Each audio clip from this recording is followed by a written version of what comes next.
Hi everyone, just cutting in real quick here to tell you that, as you probably realized by the name of the show, that this is an interview that we did with Poet Laureate George Elliott Clarke, which was really cool, but it also ran for very long, and Mac and I, by the platform that we use, are limited by how much we can upload per month, and we had to cut this episode into two. So, as it stands, you'll be getting part 2 of this episode, which is pretty much cut right in half, next week, just because of space constraints. But if you want the full episode in one fell swoop, I guess this is as good a time as any to plug our Patreon, because I was able to upload it in full there, where I don't have a limit of how much I can upload per month. So if you really don't want to wait a week before getting the second hour of this recording, consider subscribing there, plus you get a bunch of bonus content.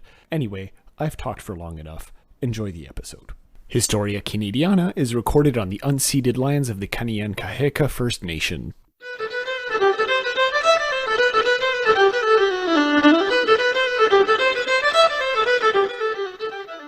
Hello, everyone, and welcome to Historia Canadiana, a show where we talk about Canadian literature and history, and every once in a while have an expert on the show to join us and talk about either their own work, in this case, both academic and poetic, which is very exciting. And we're going to be talking specifically about a period in African-Canadian literary history that we feel is often overlooked, right? Roughly the late 19th, early 20th century, as well as talk to our guest about his own poetic and academic work. And hopefully our questions kind of blended those two together. And it is with great pleasure that we welcome one of the most acclaimed poets in contemporary Canada, one who was both Toronto's Poet Laureate and Canada's Parliamentary Poet Laureate, none other than Professor George Elliott Clarke. Welcome to the show. Thank you so much, Patrick. It's great for me to be invited to be on the program. I want to thank you and Mackenzie for putting this together, and I look forward to trying to answer your very detailed and thorough questions. I was wondering, because we've never had a poet laureate on the show, so I was like, there was a bit of stress, I have to admit, writing the questions. Like, well, I remember Patrick sending me the message saying that we were gonna have you on the show. I was like, wait, what? How? Say again? Poet laureate? Yeah. So getting into the first question, and perhaps the broadest one in this sense, especially considering modern or contemporary calls to decolonize our approaches and our minds, right? Especially in academia, but I think in general public consciousness as well, right? How can one first approach Black literature in Canada, either in a general sense or in a specific time period? Well, I have to say immediately that single question, that very first question, I could build a whole syllabus around that, a whole course around that. But I'm going to try to keep it as brief and as succinct and as precise as I can. In my scholarship and my work on African Canadian, or people prefer to say Black Canadian writing, I've accepted the notion that something called Canada exists, that it has existed through several centuries of history, and since Confederation as an organized state, more or less independent of its imperialist British creator, and that the existence of this state called Canada, with its various constitutive elements, the Constitution itself, the regionalization of the country, the fact that there are 2 official languages, the fact that Indigenous people are given constitutional recognition, all of these facts on the ground, have an influence on how we should be able to think about and read any aspect of Canadian literature, including African Canadian literature. In other words, the other part of your question, this idea of decolonization, for me, is a matter of understanding where we are, understanding the history that has created this entity that we call collectively Canada, keeping in mind that there are lots of different debates about exactly, how actually representative anything called Canada is of people we might want to call Canadian. Of course. And I'm willing to, argue about all those issues, absolutely. But the nub of it for me is decolonization means understanding where we are came to be in all of its particulars, good and bad, and triumphant in terms of creating a sense of national identity, but also extremely problematic in terms of the repression of minorities minorities of all sorts, beginning, of course, with Indigenous people. So I'm still just getting into the first This part. This is the tip of the iceberg, yes. That's tip of the iceberg, answering your question. So I come to understand the writing of Black Canadians, both in terms of the colonial era, up to, for the sake of simplicity, Confederation, 1867, and onwards into the 20th and 21st centuries, as being a record of responses to the colonial situation, which was partly enslavement and partly efforts to end enslavement or to achieve abolition, emancipation in colonial Canada, and then onwards to trying to establish or find something called equality along with liberty, along with justice, as the Canadian state, first the Dominion of Canada and then later on Canada, develops and coalesces, achieving more and more independence from Great Britain or the United Kingdom, and establishing itself as a wealthy Western European connected nation state. The activities of people of African descent, intellectuals of African descent, and I will say immediately, all writers are intellectuals. Right. Writers may not see themselves as being intellectuals. Someone who writes a letter may not think of himself or herself as being an intellectual, but they are, because as soon as you begin to work with words, you're working with ideas. So there's certainly an argument to be made about that. Yeah, absolutely. You're automatically dealing with debates about ideas and meanings and definitions. So you're an intellectual. Maybe you never got out of grade school. Maybe you never got a university degree. Maybe you taught yourself and you're an autodidact. Nevertheless, as soon as you start working with language, you're an intellectual. So African Canadians of the colonial era, writing letters, writing petitions, writing church documents, writing ecclesiastical materials, are in fact dealing with notions of who they are and where they are. They are acting as de facto community intellectuals, grassroots thinkers, and putting forward, and I shouldn't leave out as well, their memoirs about slavery and escape from slavery. Even if these memoirs were told to someone who then transcribed them, nevertheless, they are still compositions. They are still verbal compositions of great dexterity and complexity in terms of positioning the former slave, the now escaped human being, as someone who has a commentary to make on justice and injustice, on equality and inequality, and for that matter, on theology. Why can't Christianity, which was the faith of most of the escapees, the refugees, fugitives, and so on, why can't it be a colorblind religion? According to Black readers of the Bible, both Hebrew scripture and Greek scripture, in English translation, of course, they read it as being a colorblind religion that was interested in the emancipation of human beings from sin, but also from tyranny. That was their reading. Whether or not it's correct, I'll let the theologians decide. Right. That was their reading, and that's what gets reflected in what they choose to write or remember or have transcribed. So I'm still answering the question, and I'm still trying to say it as simply as I can, but we should have maybe just asked 5 questions and let you go on for 20 minutes about each of them. Yeah, I'm just gonna try to just put the razor on top of the guillotine on top of all of these, closure, to use a great Canadian parliamentary term, on top of all my answers to these questions, these great questions. But I would say that we need to approach Black Canadian writing as understanding that even colonial Black people who were not yet Canadian per se were responding to where they were, the political structures that they were oppressed under, and their own heritages, because they were also, I gotta say, it's a multicultural community. I mean, one of the great things about Black Canadian / African Canadian literature is that it's multicultural from the very beginning. In terms of, for instance, if you want to talk about the Francophone side, then we have to remember that Quebec, when it was New France, had the greatest number of enslaved people, which was roughly about 5,000. And that number breaks down, interestingly enough, in terms of who actually was enslaved, to represent roughly 3,000 Indigenous people. We have to understand that Indigenous people were also enslaved in Canada, in colonial Canada, specifically in Nouvelle-France, and they represented the greatest number of slaves. And so then there are roughly about 2,000 Black people who were also enslaved in Nouvelle-France. That included several hundred who were based at Fortress Louisbourg in what is now Cape Breton Island. Then it was called called Île-Royale, at least by the French. So there were several hundred Black people at Fortress Louisbourg. And we know, thanks to historians who've gone back and checked the records, that even the enslaved Black Francophones at Fortress Louisbourg came from New England, they came from Africa, they came from Martinique, they came from, of course, Haiti, or formerly Saint-Domingue.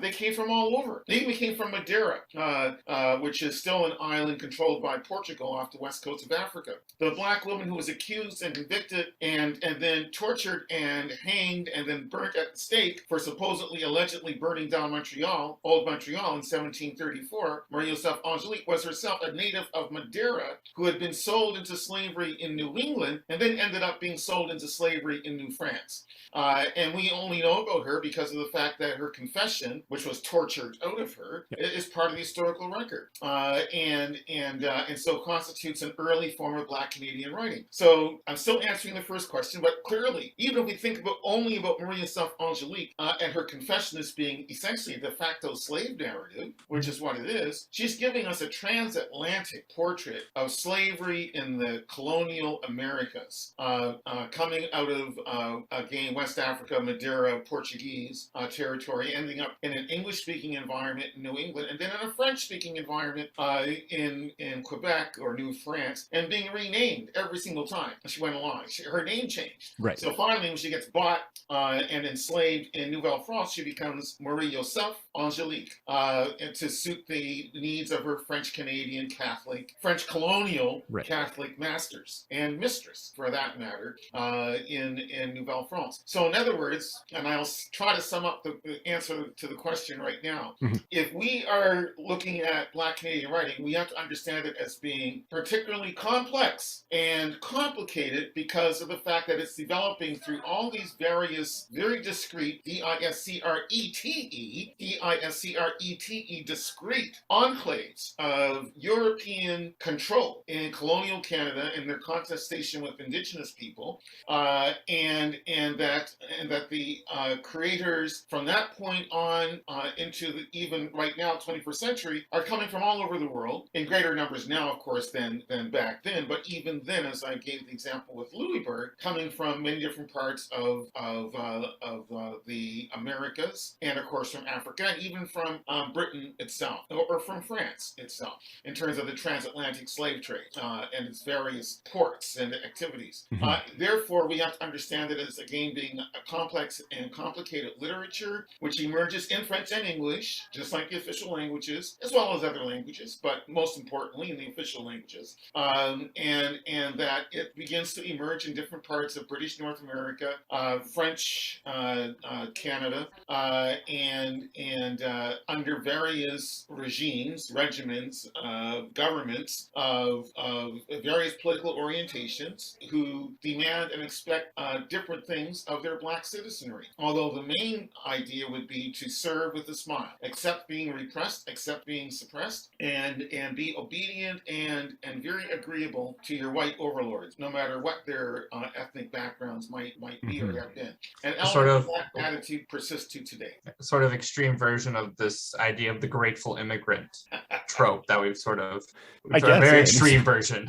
Yeah, definitely an extreme version. Before you move on to your question, Mac, I just wanted to say this is very interesting, and I do particularly like the many paths that you're opening up to in these answers, right? The idea of the importance of memory, right? And how that plays into the narratives that we create about African Americans, or how African Americans create about themselves. You were talking as well about literature as a response, right? Which I'm not sure about African Canadian writers, but I've been reading a lot of Indigenous writers lately, and they seem to be responding to this idea of literature as response, especially in a contemporary setting, which I think is very interesting, right? To kind of move beyond just responding to the Canadian state as a fact, as you were saying. So, Matt, I'll go with mine now. So you've already sort of touched on this while you were talking with your long summation, but we know, so the post-Confederation sort of up through to the Civil Rights Movement, we do not hear a lot about Black history in the terms of Canada.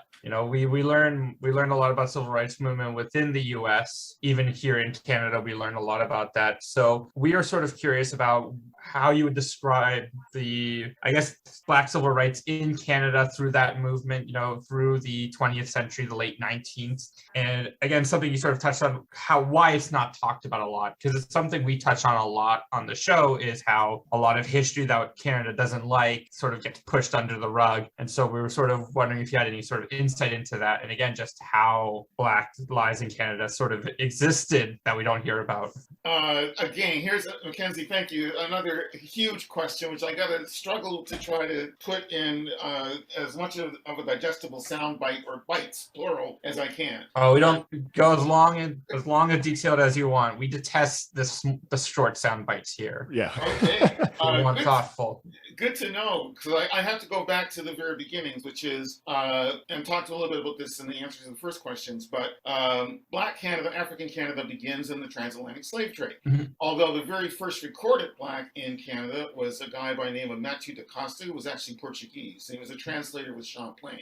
And so he figured out, in fact, he was very important for helping to save the lives of the first French explorers and settlers into colonial Canada in the 17th century, early 17th century, because he learned Mi'kmaq. He learned the Mi'kmaq language. And so he was able to explain to his fellow French explorers, conquistadors, settlers, that in order to save their lives, they were going to have to start learning how to use birch bark in the winter to prepare a concoction that would give them the vitamin C that they were sorely lacking, not having access to fresh fruit and vegetables, to be able to survive the winter, to actually save their lives. So he was able to communicate that indigenous knowledge to the French, saving their lives. So he was very important, along with being the first recorded Black that we know of in Canada.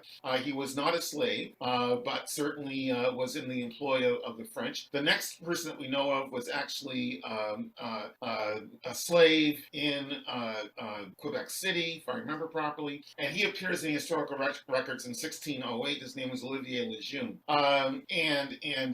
The reason why I mention slavery as the very beginning is because of the fact that it's one of the historical facts about Canada that is often pushed under the rug. And I will concede immediately that no, there was never the kind of plantation slavery that you had in the Caribbean, in South America, and in the United States, of course, or what is now the United States. Sure. And the reason for that was simple: environment. We didn't have plantations. We went beaver hunting.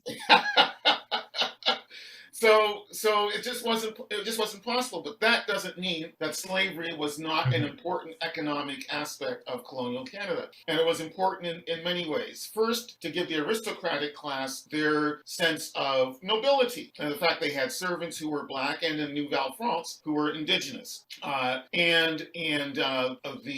men, particularly European men, French men, took advantage of their empowered status to create the people that we now know as Métis, through their coerced or perhaps consensual sexual relations with their enslaved women, both indigenous and Black.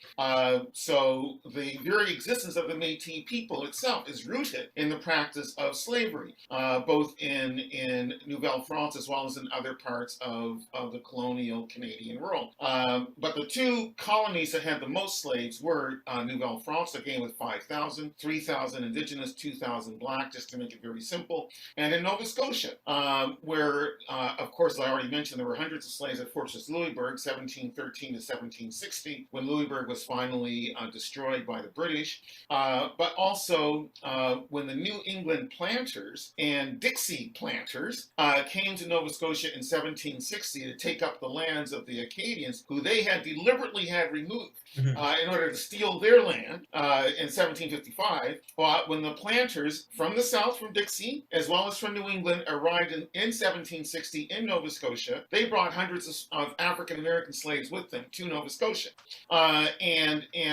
So that means that Nova Scotia, like New France, has to have a pro-slavery government. I'm going to pause here and let that sink in for a moment. Ladies and gentlemen, my brethren and sister in Canadian, Canucks, I want you to think about that for a moment. The first governments of colonial Nova Scotia, and to add New Brunswick and Prince Edward Island, but I'm really going to focus on Nova Scotia here. Mm-hmm. And Nouvelle-France, even up to and after the so-called conquest by Britain. John Ralston Saul prefers to say that Quebec was ceded, or New France was ceded, C-E-D as in David, E-D as in David, to Britain, that it wasn't conquered. Well, the debate will go on forever, yes. Semantics.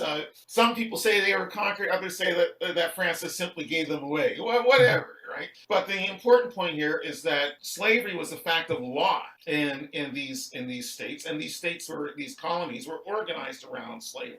For the Americans, or people who were going to become Americans in another 20 years, when they arrived in Nova Scotia in 1760, they arrived with pro-slavery mindsets because slavery was legal. Yep. And so when they set up the government of Nova Scotia, there has to be agreement on the necessity for enslavement of African people in that province. So fast forward to today, and I'm still answering the question, but I shouldn't get digressed, and I won't get digressed, but when people sometimes say in Nova Scotia that it feels like race relations there are like, it's as if Nova Scotia was Mississippi North, I need to remind them, well, that's because it was settled by people from Mississippi and Georgia and South Carolina, North Carolina, Virginia, in 1760. So, and they were the government, they were the elite, they were the establishment. You know, Nova Scotia often gets cast as, and of course the Latin name means New Scotland, and of course the Scots arrived on the Hector in 1777, and they mainly settled in northeastern Nova Scotia and also, of course, in Cape Breton. And so I'm happy to acknowledge the Scottish background of Nova Scotia.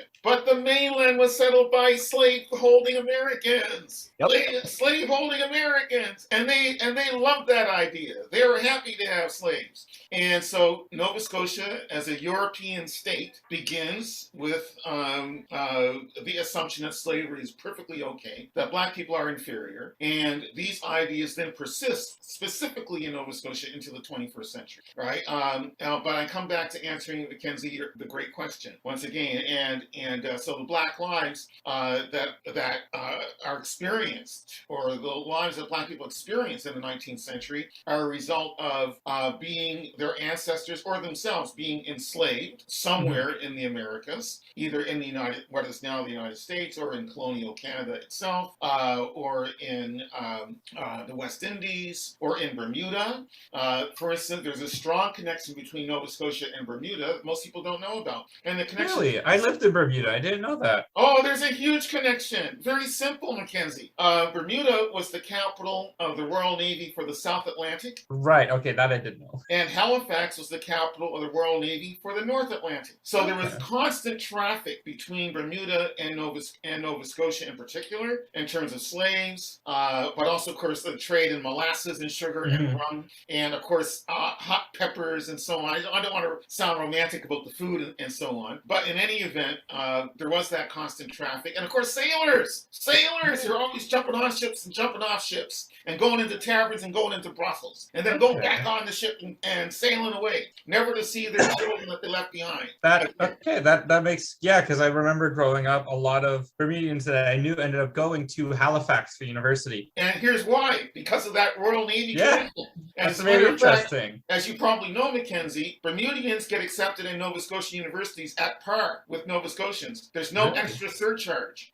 As foreign students, they don't have to pay anything extra. They are treated like Nova Scotians. And I've been to Bermuda 3 times, and I'm always amazed when I go there that I can get the Halifax weather reports, but they're on television. But the reason is that historical connection. This goes back partly to answering Patrick's first question, which is decolonization is about knowing your history.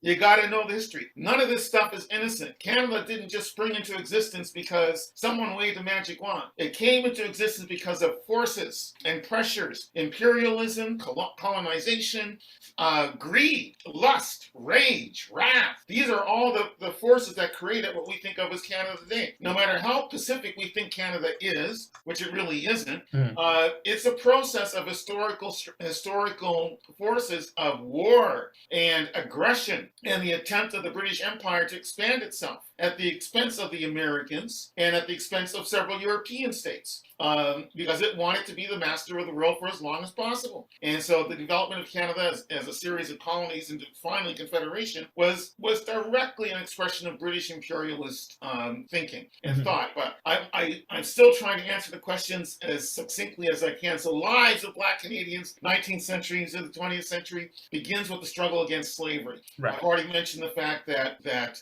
Nouvelle-France, Quebec, Nova Scotia in particular, were slaveholding colonies with slaves and evident masters, in evident numbers rather, and also the fact that the legal structures of the state had to reflect the fact they had enslaved populations as part of their organization, which also had an impact on popular culture. But also, I should just fill out the picture here. I've got to mention that New Brunswick, Prince Edward Island, Ontario, when it was, of course, Upper Canada, also were slaveholding entities. So 5 what are now provinces, 5 eastern provinces of Canada were all slaveholding provinces, but particularly Quebec and Nova Scotia.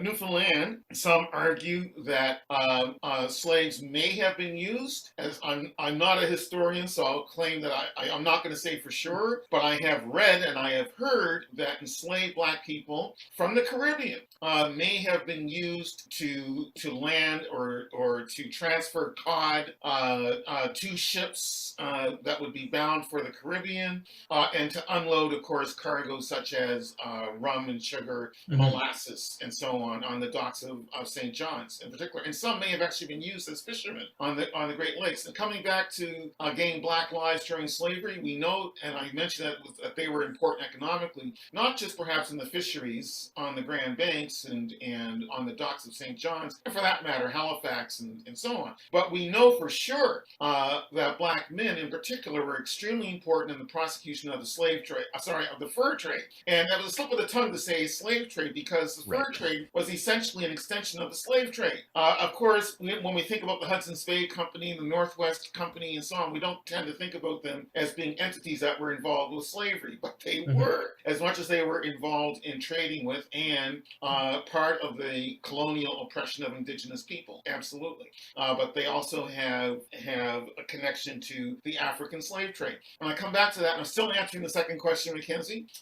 So Black people in colonial Canada are reacting against their slave status. They're reacting against the fact that the laws impose a slave status upon them. And so their lives are circumscribed. They are used particularly, again, in Nouvelle-France and in Nova Scotia, mainly as servants, but again, they're important economically. So in Quebec, what is now Quebec, the fur trade, which of course the fur trade extends not only in Quebec, but into Ontario, into Manitoba, into the Great Lakes, and down the Mississippi, folks, to New Orleans. Yep, it goes far. It goes all over. Because that was all New France until Napoleon did the Louisiana Purchase, right? So New France goes all the way down to Detroit, down the Mississippi, Chicago, down Mississippi to New Orleans. And so Black men like Quebecois, like Francophone colonial Quebecois, were going back and forth, up and down Mississippi. By the way, New Orleans was the great slave port, was the great slave port. And that's why jazz and blues come out of New Orleans. Everything's connected. You got to know your history, decolonize your mind, got to know your history. There you go. So New Orleans was the great slave market in the U.S. The great slave market. When you hear the expression, even today in English, to say when people say, "Oh, you're going to be sold down the river," as a negative thing, what that means is being sold down the Mississippi to New Orleans. Because if you ended up being sold in New Orleans, you're probably going to be sold for sexual purposes.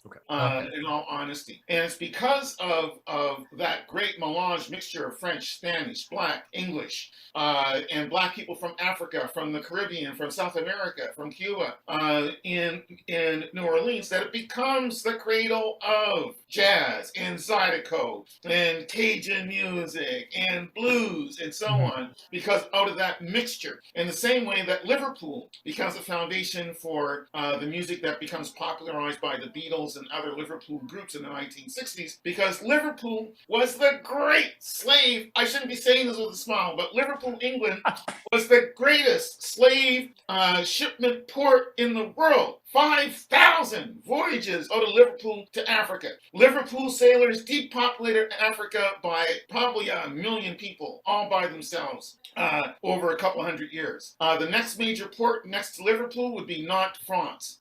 London also was important, but Nantes, France had, like, I think 1,200, 1,600 voyages out of Nantes. You can go to Nantes today and you're going to see black faces on the mansions representing the wealth that slavery represented for that great port. It's pretty terrifying to see, actually. You know, I keep getting off onto these little tangents, but I'm trying to underline just how important slavery was economically to colonial Canada. So fur trade, which again covers a great swath of North America, including Atlantic Canada, because furs were the great. We all know this from Canadian history, but we never talk about like the actual people who did the stuff. It wasn't just Coureur de Bois. It was also black men who were enslaved paddling those canoes, for crying out loud, right? And so they're going to be employed everywhere. They're going to be or forced to labor everywhere. So that would have been true also for the Gaspé Peninsula, through New Brunswick into Nova Scotia, and for that matter, Saint-Pierre and Miquelon off the southwest coast of Newfoundland, right? Those French territories are still French territories today, but those French territories are also Mi'kmaq territory, and the Mi'kmaq people had generally good relations with the Canadians, and they were important in both the fisheries and the fur trade, and so that meant there was traffic between Cape Breton, Newfoundland, Saint-Pierre and Miquelon. I can't say for sure, but I'm going to guess that some of the people involved in the fur trade and the fisheries, just with those three entities, are probably black as well, because slavery, transatlantic slavery, was essential to the development of the entire so-called New World. Turtle Island only gets developed because of the transatlantic slave trade. And when I say developed, I mean raped and colonized and terrorized and butchered as a result of the impress of the European, Western European, especially outward migration. Apples in Nova Scotia were an extremely important crop right up until the 1960s, mainly sold to Great Britain. The people who harvested those apples, Africans, black people, and the black people being used to harvest apples began in 1734, even before the planters arrived from New England. Right, so and then of course, but primarily in Canada, given the fact that plantation slavery was impossible in the colonial era, you would have had people essentially working as unskilled labor, for cheap labor, and also as servants, as domestics, as cooks and nannies and cleaners in the homes of well-to-do whites. And that, in fact, was the economic model for black Canadians from the historical black settlements, black population in Canada, right up until the 1960s, when there begins to be a greater movement for equality. And I'm going to, Mackenzie, I'm going to talk about that, but I'm still going to move us from the 19th century into the 20th century. So there's a struggle against enslavement, which basically is mainly effected by people running away. We often think of the Underground Railway as moving from south to north. But when slavery was legal in colonial Canada, but illegal in some New England states like Vermont, there was traffic from north to south of black people fleeing slavery in colonial Canada to free states like Vermont. In fact, Marie-Joseph Angelique, who was convicted and executed for arson in terms of supposedly causing a fire that destroyed a good chunk of old Montreal in 1734, when she was trying to escape with her lover, Claude Thibault, they were heading for Vermont. They're trying to get to Vermont so that she could finally be truly free. But she got captured, and the rest is history. But the ability to run away increased greatly once the Black Loyalists arrived in 1783. They were 3,500 people. They were 10% of all the Loyalists that came to Canada. Ladies and gentlemen, brethren and sisters in Canucks, 10% of the Loyalists loyal to King George III were black. Yep. And they mainly settled in Nova Scotia. And so briefly, a place called Birchtown, Nova Scotia was the largest free black community in all of North America. 1783, 1784. Birchtown, Nova Scotia was briefly the largest free black community in all of North America. I want people to think about that for a moment. Which, not to interrupt you, if listeners are interested, just for the literary perspective of our show, isn't it Lawrence Hill's Book of Negroes based in Birchtown, if I remember correctly? Yes, that's true. Part of it is based in Birchtown because of that historical fact that when the Loyalists got settled, dropped off in Nova Scotia, that's where they basically pooled at first. And Lawrence Hill's novel is a great novel, and there's a version of it with all the maps and drawings and photographs and so on of some of the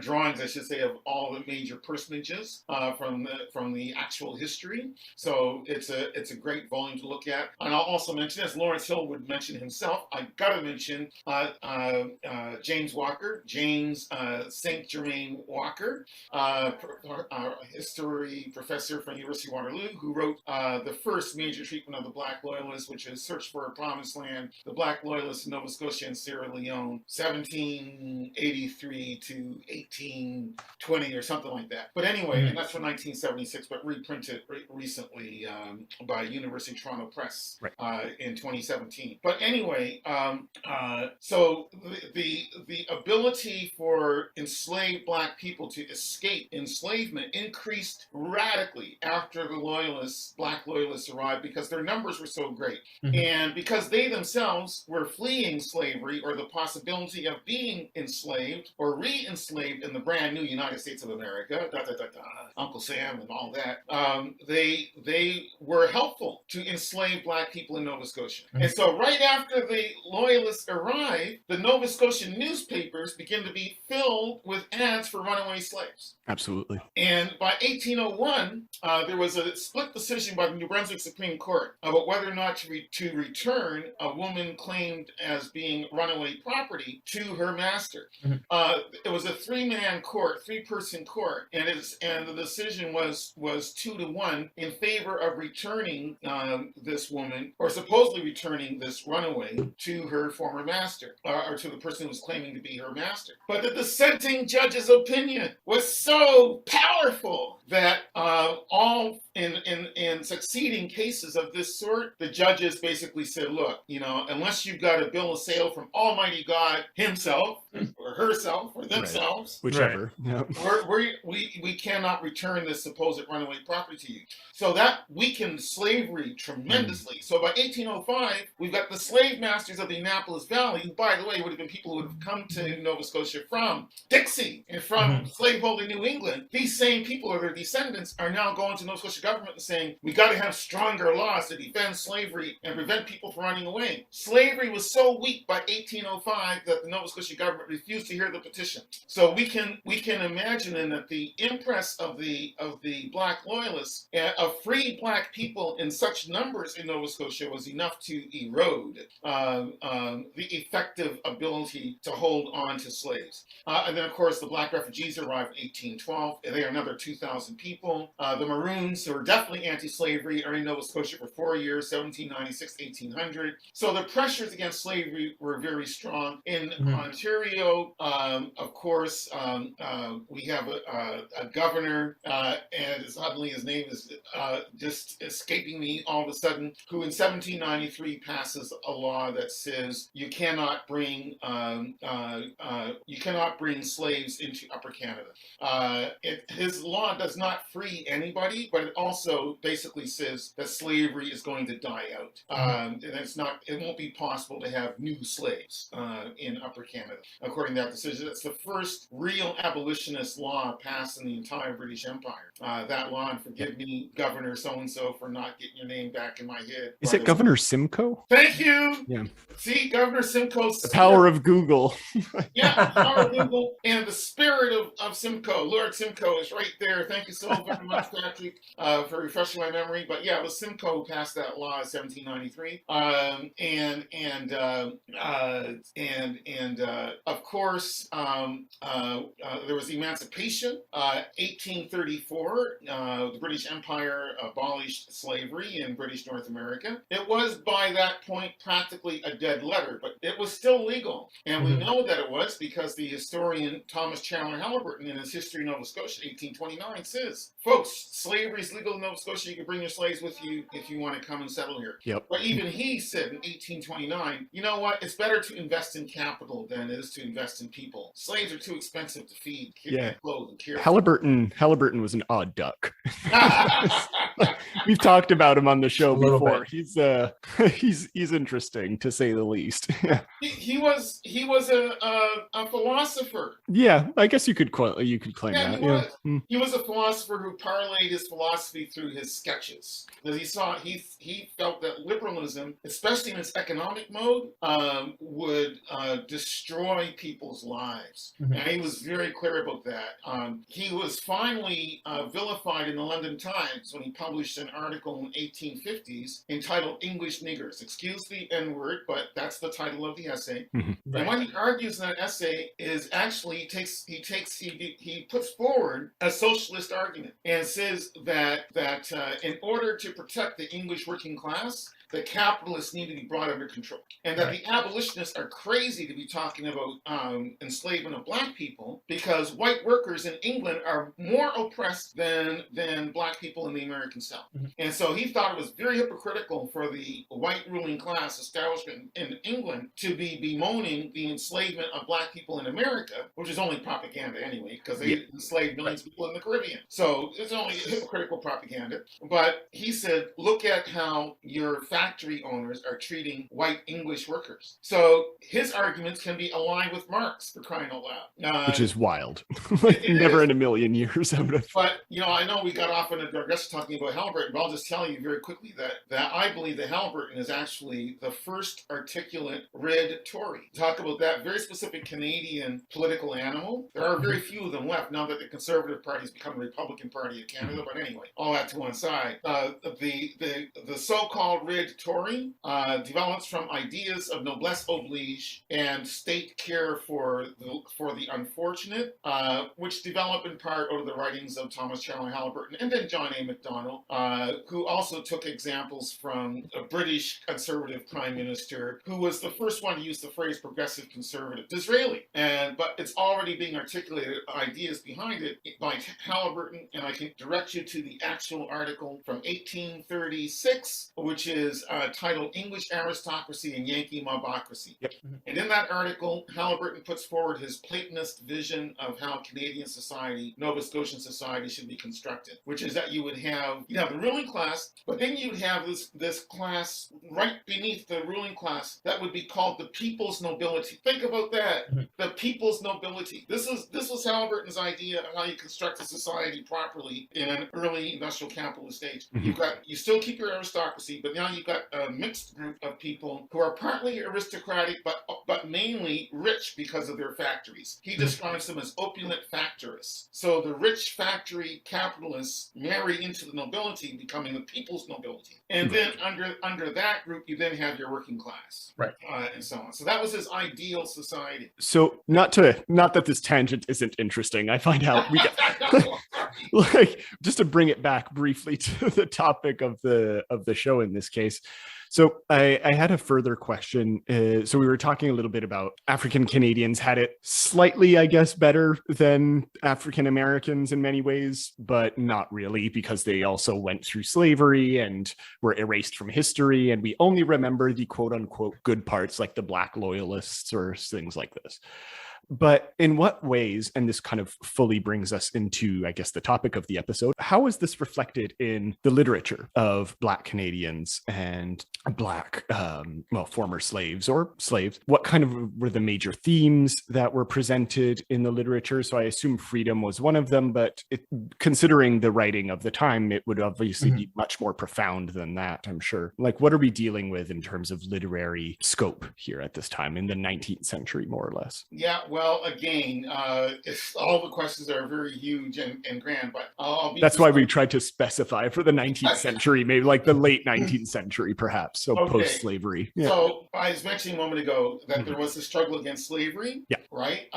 Which was effected mainly by people being able to run away and to challenge slavery in the courts and so on. And the courts became very open to not returning supposed runaways to their masters. And so slavery was already practically dead by the time in colonial Canada, by the time the British officially ended it in 1834. But the attitudes that supported slavery, anti-Black, negrophobic, racist attitudes, of course, were still there. They were embedded in popular culture, embedded in the way people perceive Black people. So even with the Underground Railroad, Black people ended up coming into Ontario. Historians disagree what is now Ontario. Upper Canada, Canada West, 1830, 1860, could have been 30 to 40,000 people. If they had stayed in Canada, Canada would have had a black belt like the U.S. has a black belt. But they did not. After the Civil War, they mainly went back to be reunited with their family members. And so only a swath of southwestern Ontario, Essex County, maintained a number of Black communities, like Dresden and Buxton and Chatham and Amherstburg and parts of Windsor and London and so on, right? If they in fact had stayed, those 30 to 40,000 Black people had stayed in Canada, Canada's history would have been fundamentally different. They would have been at the heart of what became the economic center of Canadian development, especially after the center of gravity moved westward from Montreal and the fur trade. But their movement into Ontario, for those who remained, also again was about a concern for liberty.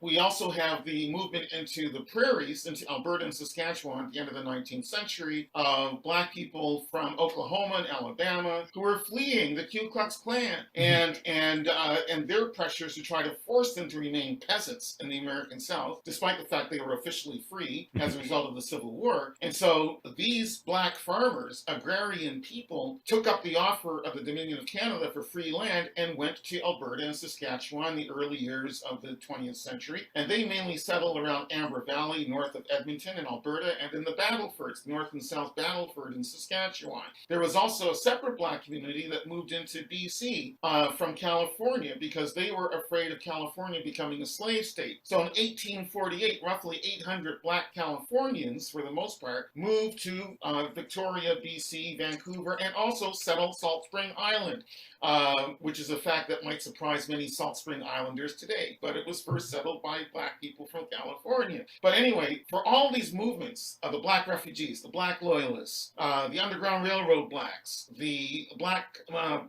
farmers coming into the prairies, and the Black settlers in BC, all of them are seeking four things: liberty, freedom. They're also seeking land, because everything up to this point, even into the late 19th century, you got to have land in order to be able to do anything economically. You got to have land, and socially and politically, you got to have a land base of some sort. So they want liberty, they want land. They also want literacy. They want to be able to, because of course I understand that technology of literacy is the key to social progress, social economic progress. And the last thing that they want is religion. That's the fourth L. Liberty, land, letters, religion. And so they're also building churches, especially in Nova Scotia, southwestern Ontario. They're building churches left and right out of nothing. It's mainly a poor community, especially in Nova Scotia, mainly illiterate, very oppressed, but they're putting up churches left, right, and center, especially Baptist churches. And by 1853, you've got the African Baptist Association of Nova Scotia formed, which is basically 24 churches all around the mainland of Nova Scotia. Everywhere you have a church, you got a community. You got a community, you got neighbors. Maybe you got a school. Maybe you got a store. Maybe you got a post office. So that's why there are still, to this day, pockets of Black people around specifically Nova Scotia, also southwestern Ontario, in what are ostensibly Black communities. communities, and whose roots go back again to the 19th century. So the literature, to finally get to the question, is reflecting on the struggle for liberty, the idea of land ownership, of having a community. Because we got to remember that these folks coming into Canada had nothing. As enslaved people, they were owned by other people. They had no property. They didn't even own their children. They didn't even own their spouses, right? They had nothing, no property. So even when the governments gave them the worst possible land, they loved it because they finally. I shouldn't laugh, but the way you're just expressing it is quite interesting. Exactly, because I've got to say it. People are always smarter than the governments. People are always smarter than the government. They always are. People are always smarter than the governments. Governments are always trying to outsmart the people, but the people are always smarter than the governments. So even though colonial racist governments said to black settlers, we don't want you to succeed. We don't want you to become independent farmers. We're going to give you land that you cannot farm. And so that did force a level of destitution on those colonial black settlers. Absolutely. But what the government failed to realize is that these black settlers were able to group together. They were able to form communities. Then they have a church. And they've got neighbors who come from the same experiences that they've come from. All of a sudden, despite the fact that they are an oppressed people, they have a sense of solidarity. They have a sense of identity. They have a sense of strength. And they love their properties.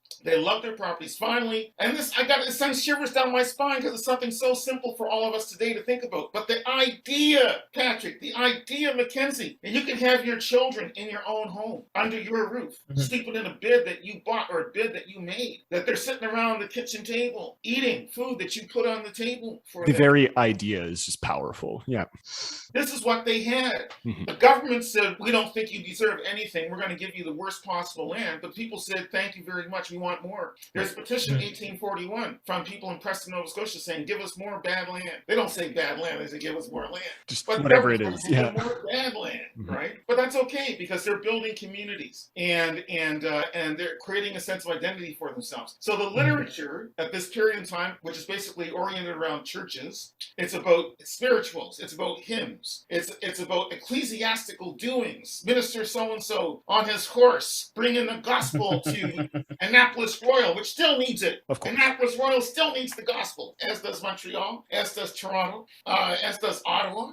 You fill in the blanks. Yeah. And there they are. They're forging their way through those blizzards. And there's very little food and there's very little fuel and so on, but that doesn't matter. They're still preaching the gospel anyway. So, and of course they're remembering slavery. They're remembering the escape, and they believe they've been delivered by God. The Hebrew scriptures, Exodus, it speaks volumes to them. Everybody's a Moses. Everybody's an Aaron. The oppressor is Pharaoh, right? And the people organize themselves religiously and socially around these ideas, and it flows into the literature. Anyway, but the societies, the black populations are still relatively poor, still relatively illiterate. Right. So the first publications, the first real publications are basically church minutes, records of the doings of various churches in the mid-19th century.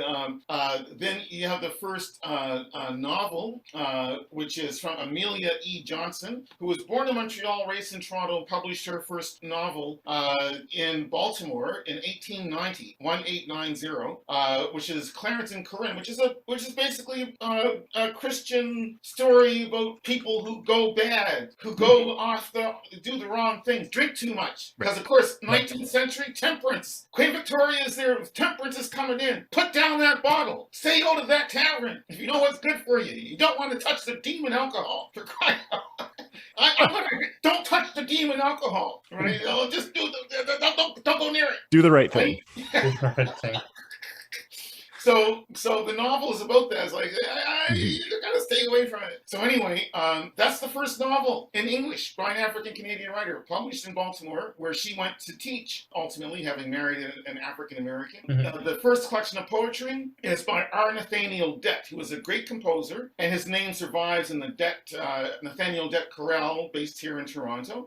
He was actually born in Niagara Falls, and ends up as a professor in Tennessee. And he publishes his Album of a Heart, 1911, in Tennessee. easy, and it's a very instructive book of poetry, because in that single book of poetry he has poems that are very formal, Tennysonian, and so on. But he also has poems that are in Negro dialect that are meant to be funny and comic and so on. He also has poems that are rooted in Latin, Italian, French, German. There's a reason for that, because he wants to prove that he's a man of letters. And so, like a lot of early Black Canadian writers, and Black American writers for that matter, you got people who may be poor, but who are rich intellectually. Got all kinds of stuff going on up here. You know, they've got holes in their pockets. They've got brains that are packed with languages and knowledge of various literatures. That's 1911. Oh, I almost left out another author who came from the West Indies, who was briefly in Nova Scotia, and he published a book of translations from Latin and Greek and French. That was also in the late 19th century. And also there's a guy by the name of John Clay Coleman, who published a book in Nova Scotia that was protesting segregation in Toronto on the streetcars. That was published in 1890. He must have come from Toronto to go to Nova Scotia. But anyway, right. He publishes a whole book protesting segregation on the Toronto streetcars. And I'm just going to say that the only way we would know about segregation on the TTC. Segregation on the TTC, ladies and gentlemen. And or something like the TTC. Much earlier than we would have thought, because we hear of segregation, especially in again, like Mackenzie was saying earlier, in the 1950s and 60s, especially in America. But this was a fact here as well, and there were already people protesting in the 1800s. So absolutely. In fact, the one reason why a lot of the Underground Railroad blacks went back to the U.S. is because they faced a lot of segregation in Ontario and in Quebec, Upper Canada, Lower Canada, Canada West, Canada East, and so they decided, if we're going to face racism, we may as well go back to the U.S. And I got to say something else in connection with this very quickly, because the mention was made that Black Canadians had things a little bit better. Maybe, or that's the image, at least. That's the image, and I thank you so much, Patrick, for that redirect. Because in fact, African Americans actually had it better in this one way. Of course, many more of them were enslaved, and enslaved in horrific and torturous conditions. Absolutely true. But here's the silver lining in that great gloomy cloud. The silver lining was that there were millions. Right. You could form a community. Exactly. By 1815, if I remember the figures right, there were 9 million African Americans. 1815, there were 9 million African Americans. So they were already a significant minority population. And because of segregation and racism, they ended up creating, after the Civil War, they ended up creating their own separate sub-civilization of schools and churches and mosques and temples and entertainment forms, not to mention athletics, separate baseball clubs, and innovations in music and so on. So being African American is to be part of an identifiable block of folks whose roots go back to slavery, to the 17th century, and who are largely one people, even with contemporary immigration from Africa and from the West Indies. Right. To be African American is to lay claim to a very specific identity of enslavement, struggle against slavery, and then expanding into a world-class civilization, especially in terms of music and letters and law, because the American Constitution itself is a reflection and response to the African American presence, not to mention athletics, of course, and so on. So African Canadians actually had it worse, because outside of the pockets in Nova Scotia, in southwestern Ontario, the Battleford, Saskatchewan, Amber Valley in Alberta, parts of BC, that it was very difficult to cohesively react to the suppression and repression and segregation that we, in fact, our ancestors did, in fact, endure. So, for instance, in Nova Scotia, there were laws in some towns up to the 1960s that said, they were called sunset laws. If you are black or black male, you must be out of town by sundown. And I can tell you specifically the towns of Yarmouth, Digby, and New Glasgow. And we know that's true because of contemporary memoirs which have said so, that this was the experience people had growing up, specifically in these towns, that they had to be out of town. The town of Digby would not allow black people to own land in town until 1968. So there were, just as black settlement in Canada was in bits and pieces and dribs, and I like to joke and say that the United States has a black belt, but Canada had black pockets. Canada had black pockets, US had a black belt. It was much more spread out, yeah. It's a big difference. Right. And so, but that also meant that the segregation was also piecemeal. It was not as directly oppressive as it was in the American South, where a minority white population was trying to oppress a majority black population through terror and legalistic and extra legalistic means. But because the black population and even in post-Confederation Canada was very much a minority population, there didn't have to be as vicious a level of segregation, but whatever level of segregation that there was, even if it was done with politeness, was still demeaning and still depriving black people of their civil liberties and their human rights.